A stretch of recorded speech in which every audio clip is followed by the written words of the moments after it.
Hello, and welcome back to the North Shore High versus Marymount State Matthews competition. It is a sudden death round, as the score is tied. The next correct answer will determine the winning team. Find the limit of this equation.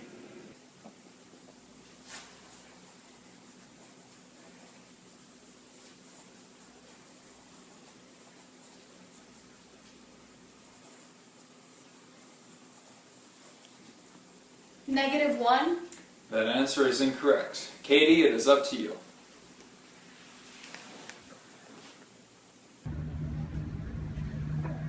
So as I was saying, class, finding the limit graphically, you just see from the negative side when it approaches where it's at. So this approaching from the negative side to 2 is at 1. And then you see on the positive side, it's also 1.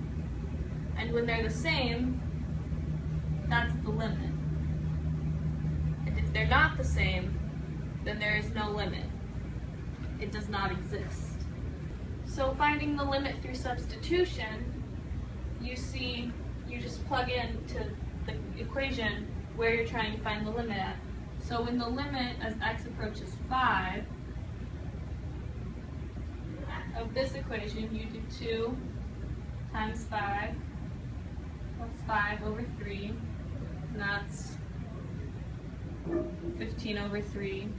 So the limit as x approaches 5 equals 5. I don't really understand this. Do you think you could tutor me? Sure. After school, maybe? Yeah, definitely. Okay. Regina won't mind, right? Yeah, no, but don't mention it. Okay, yeah. Yeah. Do you think you could explain that factoring thing? Sure. So as an example, we're going to use the limit as x approaches 5 of the quantity of x squared minus 25 over x minus 5. And so through the factoring method, we can break up the numerator into its constituent parts, which allows us to cancel the numerator and denominator, which in turn allows us to more easily simplify the limit. So through the factoring method, you can see that the limit of x approaches 5 of the quantity of x squared minus 25 over x minus 5 is equal to 10. Whereas normally, because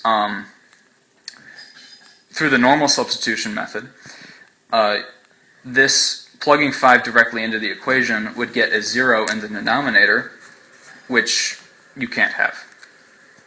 This makes sense if we are to consider the limits as they actually approach infinity. So as you plug in bigger and bigger numbers going more towards infinity, you're going to get a larger and larger answer. So therefore, as the numbers you plug in increase, as they move towards infinity, you're going to get closer and closer towards infinity with your answer. The opposite is true of rule number 2, where as you plug in larger and larger numbers, since the denominator has the larger power, you're going to get a smaller and smaller number, eventually approaching 0.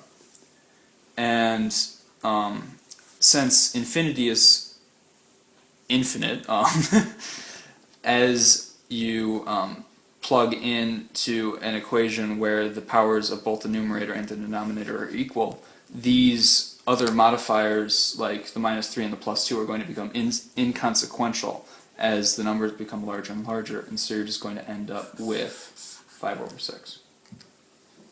So the limit as x approaches 0 is just kind of the same thing as you would do normally. You would just plug in 0 to the equation.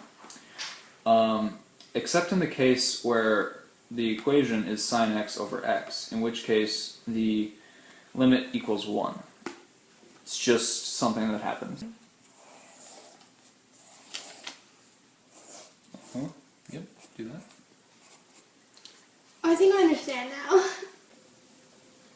The not exist. That answer is correct. I would like to announce North Shore High School as winner of the state mathletes competition.